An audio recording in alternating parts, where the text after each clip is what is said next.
Sudarlun, menjelang akhir tahun 2021, Pemkab Pd Jaya melalui Baitul Mal Kabupaten menyalurkan zakat, infak, dan sedekah tahap 3 kepada 21 kategori penerima dengan jumlah dana mencapai 2.052.862.910 untuk 2.223 orang.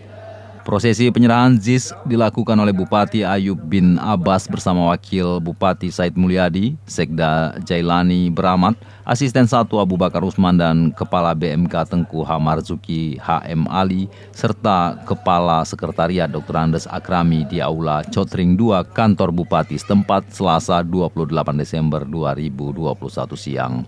Dana yang disalurkan ZIS pada tahap 3 pada akhir tahun untuk 11 penerima yaitu fakir uzur, yatim piatu, fakir, santri miskin, insidentil mu'alaf, syiar Islam, panti asuhan, madrasah ulumul Quran, majelis taklim, dan asnaf dengan jumlah dana mencapai Rp736.400.000.